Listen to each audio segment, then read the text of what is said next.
Welcome to Young Patriots. Something historic has just happened in Africa. Something no one saw coming.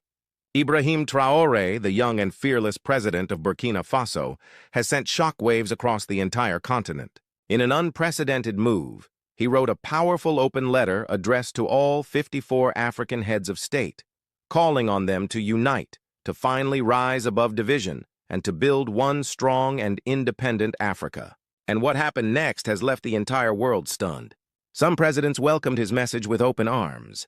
Others, however, flatly rejected him, even calling for him to step down. Tonight, we're breaking down the truth. Who stood with Ibrahim Traoré in this historic call for African unity, and who turned their backs on him? This is one of the most talked about stories in modern African politics, and you're about to hear everything. Hello, everyone! Welcome back to the channel, the home of truth, trends, and transformation across Africa. If you're new here, make sure you hit that subscribe button and turn on the notification bell. Because here we go beyond headlines. We dig deep into stories that matter to our continent and to our people. Now let's get straight into it. Ibrahim Traoré's letter was short, bold, and emotional.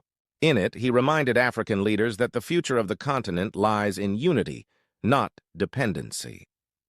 He spoke about how foreign powers have divided Africa for decades and how it's time to rise as one people, with one purpose. The letter quickly spread online and across the African Union circles. But when responses began coming in, that's when the real story started. First, let's talk about those who rejected Traoré's call for unity. Among the first to respond was Paul Biya, the long-serving president of Cameroon. He has been in power for more than 4 decades, yet under his leadership, ordinary Cameroonians continue to suffer. His response was predictable. He dismissed Traoré's message completely. Many saw this as the reaction of a man too attached to the old systems that keep Africa divided. Next came Teodoro Obiang Nguema of Equatorial Guinea, another longtime ruler. His deputy president is his own son, a move that shocked many Africans. With a system built on nepotism and fear, it's no surprise that he too rejected Traoré's message. He sees unity as a threat to his grip on power. Then there's Emerson Mnangagwa of Zimbabwe, Alassane Ouattara of Ivory Coast, a man accused of playing a role in attempted coups in the region, and Felix Tshisekedi of Congo, who depends heavily on Western support for security. One by one, these presidents distanced themselves from the idea of African unity under Traoré's leadership. From Uganda's Yoweri Museveni, who has ruled for decades, to Nigeria's Bola Ahmed Tinubu, whose rejection came as no surprise given his close Western ties, the pattern was clear. The old guard of African politics, leaders who have benefited from division and foreign influence, do not want to see Africa stand on its own feet.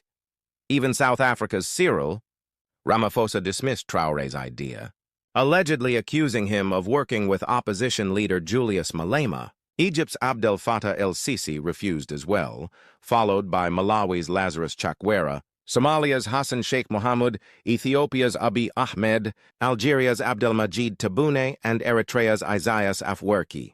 The list went on, from Djibouti's Ismail Omar Guelleh, Tanzania's Samia Suluhu Hassan, Zambia's Hakainde Hichilema, Morocco's Mohammed VI, and even Kenya's William Ruto, who publicly said he would not support any government that came to power through non-democratic means. These refusals sparked anger and disappointment across the continent.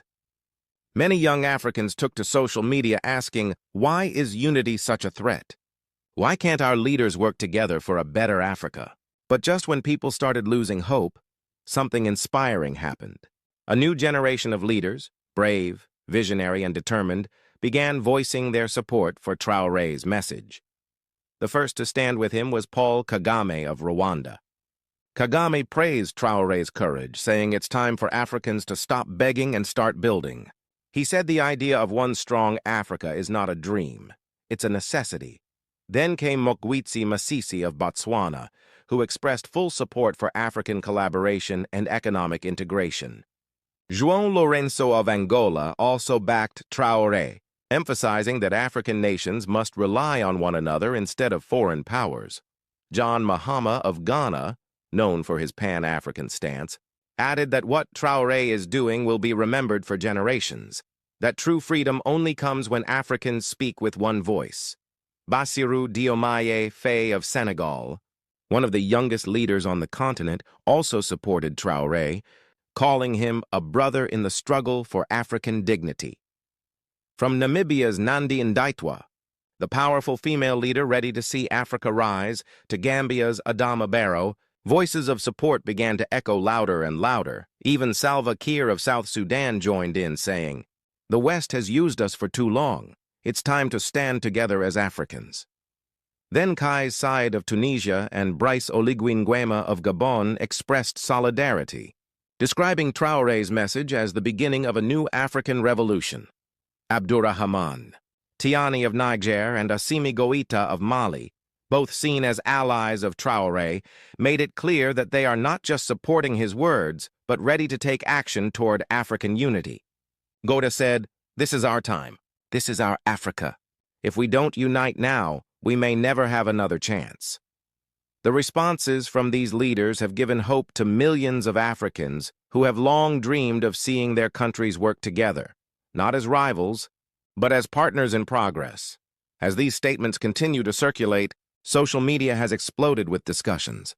Some call Traoré the new voice of Pan-Africanism. Others warn that such bold moves will put him at risk. But one thing is clear. He has awakened something deep within the hearts of Africans, a spirit of courage, pride, and hope that cannot easily be silenced. At the same time, Western nations are watching closely.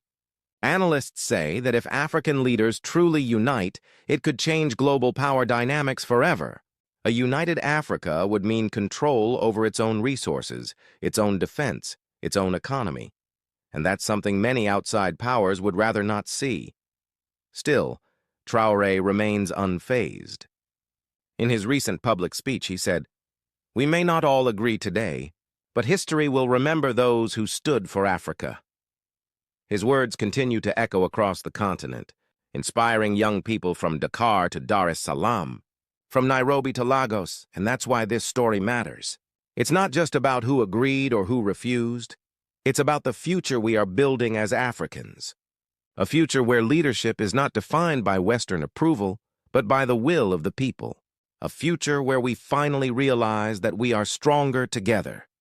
If you're watching this, know that unity doesn't start in palaces or parliaments. It starts with us, the people. If we believe in Africa, if we support one another, if we refuse to be divided, then no letter, no rejection, and no foreign power can stop us from rising. So what do you think? Should African presidents unite behind Ibrahim Traoré's call, or is the dream of a united Africa still far away? Let's talk in the comments. And before you go, make sure you subscribe to the channel, share this video, and hit that notification bell so you never miss any of our stories. Here, we bring you the truth the mainstream won't. Together, we are educating, informing, and building the Africa we deserve. Thank you so much for watching, for your love, for your support. We don't take any of it for granted. Keep sharing, keep believing, and keep standing for unity. Until next time, game over. Thank you for standing with us, for standing with the truth, and for standing with President Ibrahim Traoré. In these trying times, your voice is powerful. Don't just watch, be part of the movement. Subscribe to stay updated, share to awaken others, and head to the comment section. Tell us how you feel, what you believe, and what Africa means to you. Together we are louder, together we are stronger. This is Young Patriots TV, and you are the heartbeat of the mission. Thank you.